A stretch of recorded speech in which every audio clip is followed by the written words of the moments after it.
Rosa Vibes Music.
Dai waiva kwa muri taiti zvadaro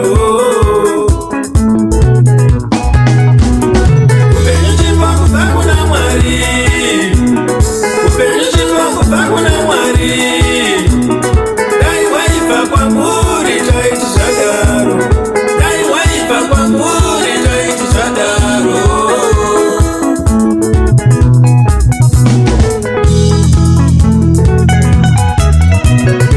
Ama yako ndiye inokuvenga, ama yako ndiye inokuvenga.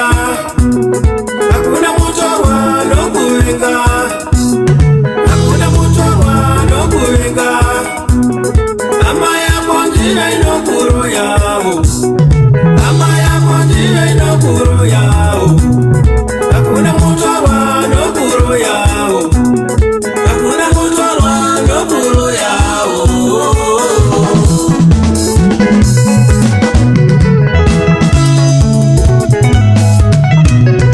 Ama yako yaunowudza zvese, ama yako yaunowudza zvese. Ndianofamba achikushambadza, ndianofamba achikushambadza uyo.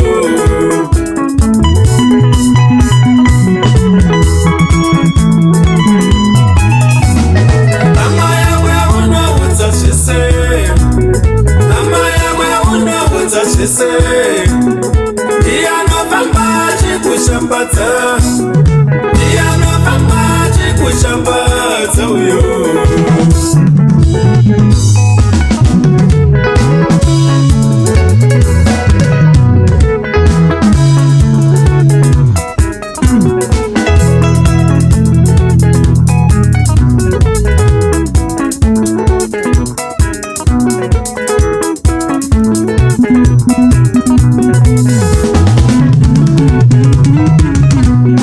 Zvamunoona kausawira unokunda kugama, ini ndozvozvibonera ine.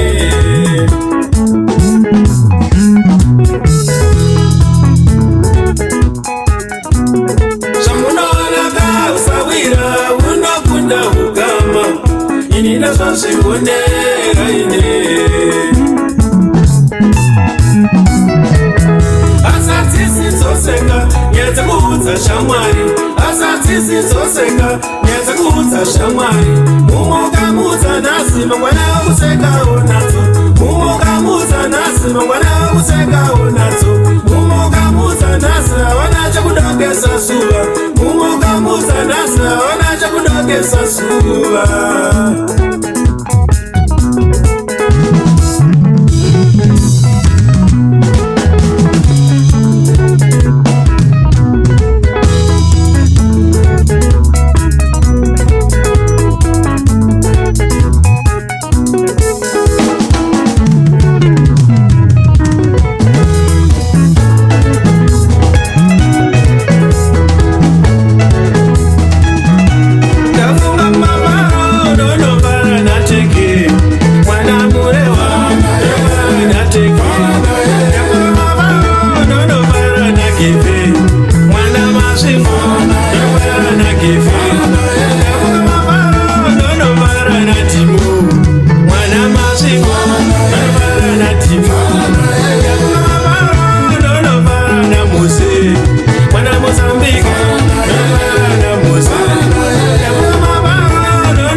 Rosa Vibes Music.